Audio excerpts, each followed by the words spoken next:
तो यहाँ पर हम बात करेंगे हिंदी के बहुत ही ज़्यादा महत्वपूर्ण प्रश्नों की, जिनकी संख्या है लगभग 50। ठीक है, यहाँ पे जो मैंने लिए हुए क्वेश्चन, ये लिए हुए मैंने यूपीएसआई का प्रैक्टिस सेट, लेकिन आपको पता है कि हिंदी में हर एग्जाम में सेम पैटर्न रहता है। तो अगर आप किसी भी एग्जाम की तैयारी कर रहे हो, चाहे वो यूपी टेट हो, सुपर टेट हो आपका, चाहे है ना, चाहे रीट हो, मतलब कोई भी एग्जाम हो, आपको क्वेश्चन वही मिलेंगे। तो प्रश्न देखते हैं, हर प्रश्न के ऑप्शन से जो भी क्वेश्चन बन सकते होंगे वो सारे प्रश्न कवर कर लिया करेंगे वीडियो में। अगर लास्ट में लगे कि हाँ वीडियो पसंद आ रहा है तो भाई कमेंट करके बता दिया को, इससे ये लगता है कि चलो मेहनत की है, लोगों को पसंद आ रही है।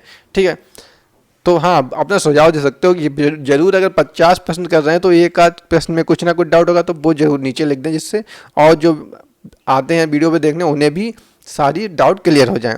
चलिए, पहला प्रश्न यहाँ पर आप देख सकते हैं, यमुना का पर्यायवाची है। तो यमुना का पर्यायवाची क्या होता है? तो यमुना का जो पर्यायवाची होता है वो होता है कालिंदी। ऑप्शन नंबर यहाँ पर डी हो जाएगा सही। अगर हम वहीं बात करें भागीरथी, तो भागीरथी किसका पर्यायवाची होता है? वो होता है गंगा का पर्यायवाची। भागीरथी हमारा गंगा का हो जाएगा। और अगर हम बात करें यामिनी, तो यामिनी हमारा रात्रि का हो जाएगा। अगर हम यमुना के और भी पर्यायवाची की बात करें तो यमुना के होते हैं भानुजा, सूर्यसुता, सूर्यतनया। ठीक है, अगला प्रश्न देखते हैं, निम्नलिखित में से इंद्र का पर्यायवाची शब्द कौन सा है?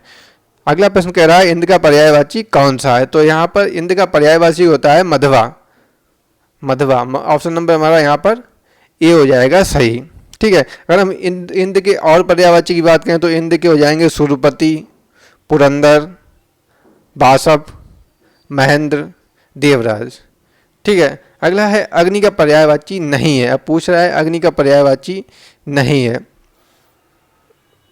तो यहाँ पर अनल, अग्नि, पावक। ऑप्शन नंबर हमारा जो आ जाएगा अनिल। अनिल जो है वो अग्नि का पर्यायवाची नहीं है। अनिल जो होता है वो वायु का पर्यायवाची होता है ना। शेष सभी हमारे अग्नि के पर्यायवाची हैं। अब हम बात करें कि अग्नि मतलब वायु के और कौन कौन से पर्यायवाची हो सकते हैं, तो वायु की हो जाएगा हवा, समीर, पवन, ये सारे हमारे हो जाएंगे अन्य पर्यायवाची। अगला प्रश्न देखते हैं, सिंह का पर्यायवाची शब्द नहीं है। तो यहाँ पे पूछा है सिंह का पर्यायवाची शब्द कौन सा नहीं है? तो यहाँ पर हमारा जो आ जाएगा आंसर हो जाएगा वनिता, क्योंकि ये स्त्री का पर्यायवाची है। Option number D, option number D यहाँ पर हमारा सही हो जाएगा। ठीक है, और अगर हम बात करें स्त्री के और पर्यायवाची कौन कौन से हो जाएंगे, तो स्त्री के पर्यायवाची होते हैं नारी, महिला, कांता, रामड़ी, अबला। ठीक है, अगला प्रश्न देखते हैं, यहाँ पे कहा गया है इनको मतलब संयोजन करना है, सही क्रम में पहचानना है। ठीक है, तो मतलब सबसे पहले दिया गया है सदियों पहले। अब इसके बाद में क्या कौन सा क्वेश्चन है, मतलब क्या आएगा, यहाँ पे आ जाएगा सदियों पहले बुद्ध का यह अभिकथन है। सदियों पहले, फैन ऑन करो, ओके। बुद्ध का यह अभिकथन है कि इच्छाओं के त्याग से मनुष्य जीवन मरण के चक्र से मुक्त हो सकता है। बिल्कुल ऐसे ही चलता चला जाएगा क्रम से, सबसे पहले या, फिर रा, फिर ला, फिर बा। ठीक है, तो ऑप्शन नंबर कौन सा हमारा हो जाएगा सही? यहाँ पर ऑप्शन हमारा यारा लाभा, ऑप्शन नंबर ए हो जाएगा सही। सदियों पहले बुद्ध का यह अभिकथन है, यहाँ पे से और होना चाहिए था। बुद्ध का यह अभिकथन है कि इच्छाओं के त्याग से मनुष्य जीवन मरण के चक्र से मुक्त हो सकता है। ठीक है, अगला प्रश्न देखेंगे, और प्रश्न नंबर 6,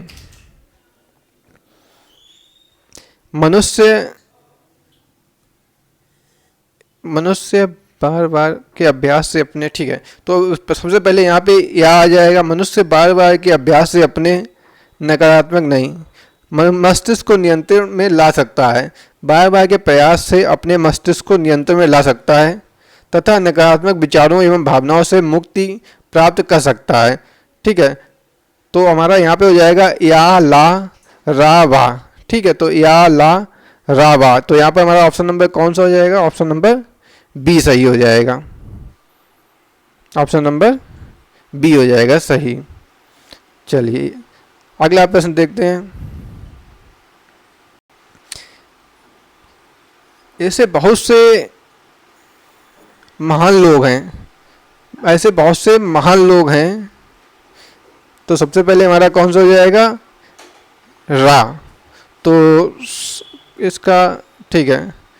उसके बाद में जो महान लोग हैं जिनके पास संतोष है या आनंद पाने के लिए बहुत से प्रावधान है, ठीक है, तो उसके बाद में हो जाएगा हमारा या हैं, जैसे स्वास्थ्य एवं आवश्यक आमदनी फिर भी दुखी है। तो यहाँ पर जो हमारा हो जाएगा, ऐसे बहुत से महान लोग हैं, रा या लाबा, देखते हैं, ला या राबा। तो यहाँ पर हमारा ऑप्शन नंबर हो जाएगा सी सही, ठीक है। अगला चलते हैं, निम्नलिखित में से गलत विलोम युग्म कौन सा है। तो गलत विलोम युग्म पूछा जा रहा है। पहला लिखा है प्रवेश का नवेश, यही गलत हो गया। प्रवेश का तो विलोम होता है निकास, प्रवेश का होता है निकास। तो ऑप्शन नंबर शब्द कौन सा निम्नलिखित में गलत सुन रहा है ना, तो ऑप्शन नंबर ए हमारा सही हो जाएगा। अगली बात करें, मूक का वाचाल होता है, भूत का भविष्य होता है, पुरस्कार का तिरस्कार होता है। तो ये तीन आपको और याद हो जाने चाहिए। अगला है उन्मूलन का विलोम। तो भाई उन्मूलन का विलोम शब्द क्या होता है, उन्मूलन का विलोम शब्द क्या होता है, उन्मूलन का होता है अवरोपण, है ना, आरोपण, ठीक है, और आरोपण को ही हम रोपण बोलते हैं। तो यहाँ पर जो हमारा आंसर हो जाएगा, आंसर नंबर सी, ठीक है, उन्मूलन का रोपण। जबकि अगर हम विश्लेषण बात करें तो विश्लेषण किसका हो जाएगा, संश्लेषण का। तो यहाँ पर ये दोनों आपस में ही हो जाएंगे, संश्लेषण विश्लेषण, ठीक है। चलिए अगले प्रश्न में चलते हैं, श्रेष्ठी का विलोम शब्द। तो श्रेष्ठी का विलोम शब्द क्या होता है, श्रेष्ठी का विलोम होता है प्रलय या संहार। तो यहाँ पर हमें दिया गया ऑप्शन नंबर ए में प्रलय या संहार, तो यही हमारा सही हो जाएगा, है ना। चलिए थोड़ा और देख लेते हैं। अगला है निंद, इसका होता है स्थूल्य। अगला है दुर्वृंत, तो दुर्वृंत का होता है सदुर्वंत, इसमें सा आगे और लग जाएगा। कृत्रिम का विलोम होता है प्राकृतिक, ठीक है। अगला प्रश्न चलते हैं, सामान्य शब्द का विलोम। सामान्य शब्द का विलोम क्या हो जाएगा, विशिष्ट। ऑप्शन नंबर हमारा यहाँ पर डी सही हो जाएगा, है ना। और बात करें अन्य की, तो श्रेष्ठ का क्या हो जाएगा हमारा, श्रेष्ठ का हो जाएगा साधारण। सर्वज्ञ का, श्रेष्ठ का, जबकि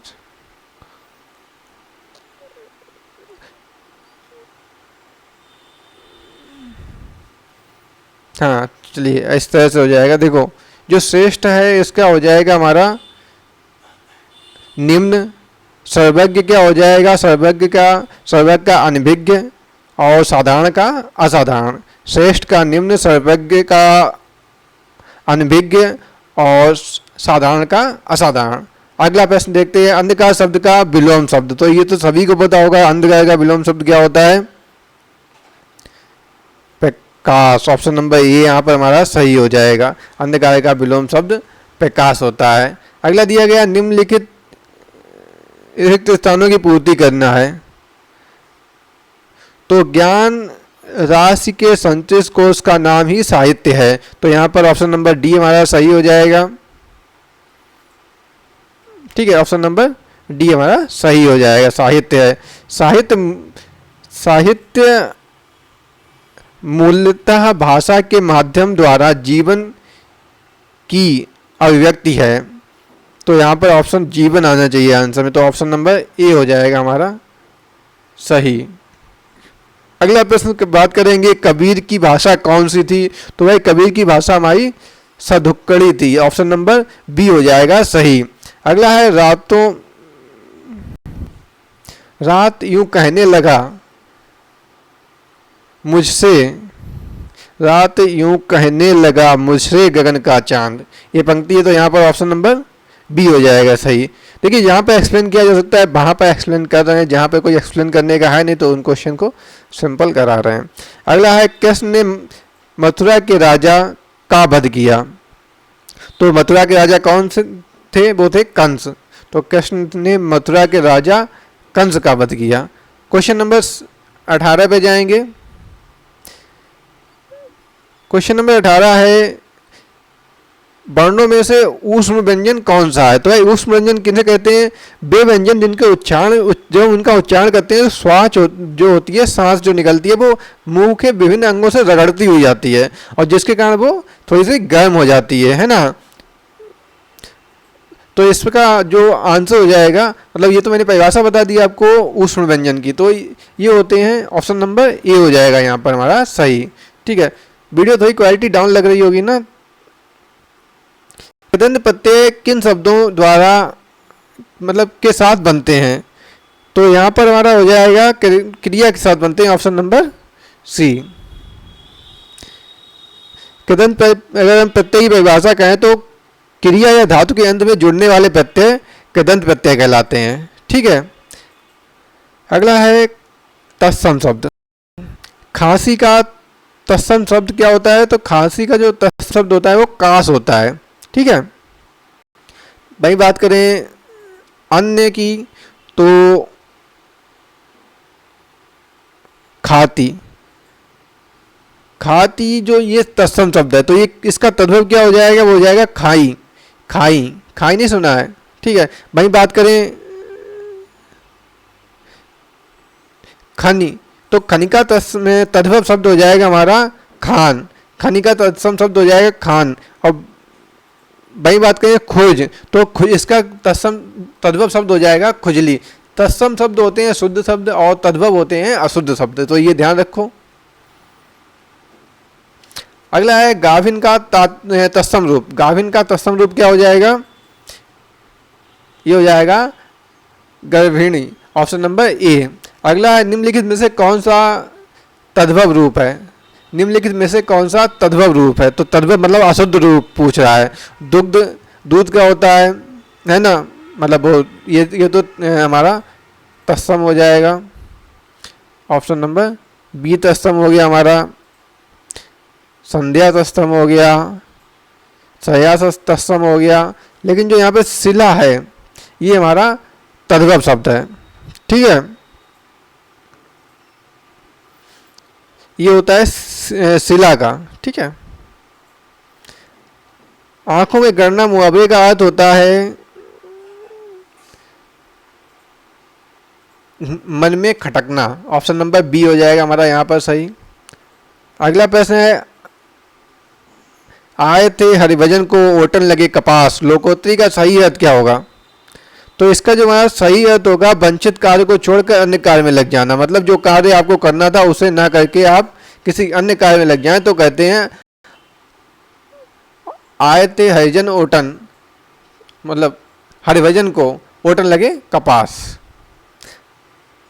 एक प्रतिभा संपन्न छात्र का विशेषण, तो भाई वो हमारा मेधावी छात्र होता है। प्रतिभा संपन्न छात्र हमारा मेधावी छात्र होता है, तो यहाँ पर आंसर हो जाएगा हमारा आंसर नंबर डी। अगले प्रश्न की बात करें, क्या वह क्या कर रहा है, कौन सा वाक्य है? तो भाई ये जो हमारा वाक्य है वो प्रश्नवाचक वाक्य है, तो ऑप्शन नंबर ए हमारा सही हो जाएगा। अगला प्रश्न देखते हैं, एक सतत उद्यमी व्यक्ति का विशेषण, तो इसका विशेषण हो जाएगा लग्नशील, ऑप्शन नंबर ए। अगला प्रश्न देखेंगे, शुद्ध वर्तनी वाला शब्द, तो शुद्ध वर्तनी वाला शब्द हमारा हो जाएगा भागीरथी, ऑप्शन नंबर बी। अगला देखते हैं किस शब्द की वर्तनी शुद्ध है। तो शुद्ध हो जाएगा हमारा यहाँ पर ऑप्शन नंबर डी, अत्यधिक। बाकी सारे अशुद्ध हैं। अगली बात करेंगे क्वेश्चन नंबर 30 की। शुद्ध वर्तनी वाले शब्द का चयन करना है। तो यहाँ पर जो हमारा शुद्ध वर्तनी वाला हो जाएगा वो हो जाएगा अंत्याक्षरी, ऑप्शन नंबर ए। अगला प्रश्न है निम्नलिखित में से कौन सा वाक्य अशुद्ध है। तो अशुद्ध वाक्य की बात करें तो हमारा हो जाएगा यहाँ पर हर एक खिलाड़ी मैदान में पहुँच गए। तो गए नहीं, गया यहाँ पे होना चाहिए, क्योंकि हर एक के बाद में हमेशा क्या प्रयुक्त होता है, एक वचन। तो ऑप्शन नंबर यहाँ पर ए हो जाएगा हमारा सही। ऑप्शन नंबर ए हमारा सही हो जाएगा। अगला प्रश्न देखते हैं। बाकी तो सारे सही हैं, मतलब वाक्य शुद्ध हैं। निम्नलिखित में से कौन सा वाक्य शुद्ध है। तो शुद्ध की बात कर रहा है, यह व्यर्थ बात करने का कोई लाभ नहीं है। यह संपूर्ण देश भर में निराशा छा गई है। भाई ने भाई के साथ कृपया पात्रोत्तर शीघ्र दें। तो ऑप्शन नंबर यहाँ पर हमारा डी हो जाएगा सही। अलमारी किस भाषा का शब्द है। तो भैया अलमारी जो है एक विदेशी भाषा का शब्द है, और ये कहाँ की भाषा है, मतलब किस भाषा से लिया गया। तो ये लिया गया हमारा पुर्तगाली से, पुर्तगाली। ऑप्शन नंबर डी हो जाएगा अलमारी। ये क्वेश्चन बहुत ज़्यादा पूछता है। ऑप्शन नंबर डी हो जाएगा। निम्नलिखित में से देशज शब्द को सुनिए भैया। देशज होता है हमारा लोटा, है ना। लोटा हमारा शब्द जो होता है वो देशज शब्द है। देशज शब्द क्या होते हैं, जिनकी उत्पत्ति का हमें कोई पता नहीं होता, उन्हें हम देशज शब्द बोलते हैं। अगला है समास। तो समास और संधि में अंतर आपको पता होना चाहिए। समास क्या होता है, दो पदों के होने वाले मेल को हम समास कहते हैं, और संधि में क्या होता है, दो वर्णों का मेल होता है। तो यहाँ पर दो पदों का मेल होता है, वहाँ पर समास होता है। तो ऑप्शन नंबर हमारा जो सही हो जाएगा वो हो जाएगा सी, ठीक है। और दो मेलों के होने वाली संधि को, मतलब जो दो वर्णों का मेल होता है वहाँ पर संधि होती है। अगला है राजकाज में कौन सा समास है। तो राजकाज में हमारा जो समास हो जाएगा वो, क्योंकि इसका अगर हम वर्णन करें तो यहाँ पे आ जाएगा राजा का काज, है ना। राजा का कार्य या काज वही तो हो जाएगा। तो यहाँ पे तत्पुरुष समास होना चाहिए। अगला है संधि। तो संधि जो होती है दो वर्णों से होने वाले मेल को हम संधि कहते हैं। ऑप्शन नंबर डी हो जाएगा सही। अगला है वकजाल का संधि विच्छेद। तो इसका होता है बक प्लस जाल, बक प्लस जाल। तो ऑप्शन नंबर हमारा यहाँ पे ए हो जाएगा सही। तो इस वीडियो क्वालिटी डाउन होगी, है ना, लेकिन वो आपको दिख रहा है तो उतना काफ़ी है। तो यहाँ पे पूछा है सदैव शब्द में कौन सी संधि है। तो भैया हमेशा ध्यान रखो अगर कहीं ऊपर दो मात्राएं इस तरह की दिखाई पड़ जाएं, है ना, तो यहाँ पे हमेशा वृद्धि संधि होती है। तो ऑप्शन नंबर हमारा सी हो जाएगा सही, ठीक है। रस के चार अंगों में कौन सा नहीं है। तो रस के अगर चार अंग की बात करें तो एक होता है स्थायी भाव, एक विभाव, एक अनुभाव और एक संचारी भाव। और संचारी भाव को ही हम व्यभिचारी भाव भी कहते हैं। तो यहाँ पर जो एक ऑप्शन नंबर हमारा जो आ रहा है ऑप्शन नंबर डी अविभाव। तो अविभाव कोई इसका भाग नहीं है या अंग नहीं है, ठीक है। एक बार वो बता देते हैं।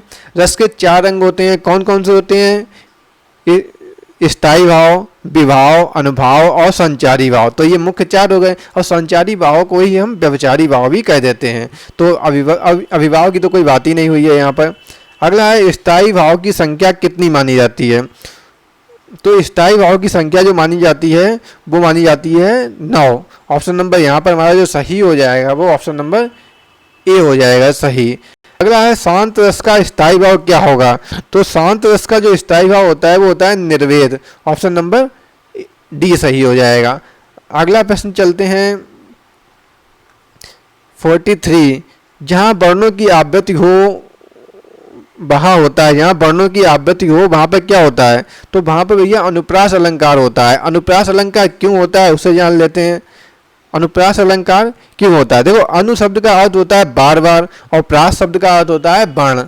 तो जहाँ पर वर्ण की आवृत्ति बार बार हो वहाँ पर अनुप्रास अलंकार होता है। बात समझ में आ गई? कनक कनक के 100 गुनी मानवता अधिकार, जो खाए बो रहा है जो पाए बो रहा है। तो यहाँ पर कौन सा अलंकार है? तो यहाँ पर हमारा जो हो जाएगा ऑप्शन नंबर डी, यमक अलंकार। अगला है सूर सागर किसकी रचना है? तो सूरदास की रचना है ये हमारी सूर सागर। तो ऑप्शन नंबर यहाँ पर डी हो जाएगा सही। तो 5 प्रश्न और बचेंगे। वीडियो में लगा कि हाँ मैंने कुछ इन्फॉर्मेशन आपको दी, क्वेश्चंस सही से एक्सप्लेन किए, तो भाई लाइक करते जाना और नीचे कमेंट करके बताओ कि जो भी कमी रह गई हो वीडियो में, बेहतर करेंगे नेक्स्ट टाइम। अगला प्रश्न है भारतेंदु हरिश्चंद्र की रचना का नाम। तो भारतेंदु हरिश्चंद्र की रचना का नाम है भारत दुर्दशा। तो एक मिनट, भारत दुर्दशा, ओके। अगर हम बात करें वहीं पे सूर सागर, तो सूर सागर जो है वो हमारी यहाँ पे एक और ऑप्शन नंबर ए दिया गया है। ये मालूम किसकी रचना है? ये है लल्लू लाल की। तो लल्लू लाल भी फेमस हैं थोड़े, मतलब थोड़े नहीं काफ़ी, लेकिन थोड़ा डीप में पढ़ो तो मिलते हैं कई जगह पे। अगला प्रश्न है सुदामा चरित के लेखक। तो सुदामा चरित के लेखक नरोत्तम दास हैं। तो ऑप्शन नंबर यहाँ पर हमारा वी हो जाएगा सही। अगला प्रश्न देखते हैं, जिसका इलाज ना हो सके उसके लिए कौन सा शब्द प्रयुक्त किया जाएगा? तो जिसका इलाज ना हो सके उसके लिए शब्द हो जाएगा असाध्य। ऑप्शन नंबर ए सही। ठीक है। क्वेश्चन नंबर 49, जानने की इच्छा रखने वाले व्यक्ति या जानने की इच्छा रखने वाले के लिए एक शब्द कौन सा होगा? तो भैया उसको बोलते हैं हम जिज्ञासु। तो ऑप्शन नंबर हमारा यहाँ पे सही हो जाएगा, ऑप्शन नंबर बी। अगला देखते हैं रात के लिए एक वाक्य। तो चांदनी रात के लिए एक जो वाक्य हो जाएगा, क्या हो जाएगा? इस क्वेश्चन का आंसर आप लोग कमेंट बॉक्स में देते हैं। मिलते हैं अगले वीडियो में फिर ऐसे ही 50 बहुत ही ज़्यादा महत्वपूर्ण प्रश्नों के साथ में। जुड़े रहें, लाइक करते चलें। मिलते हैं अगले वीडियो में, बाय बाय।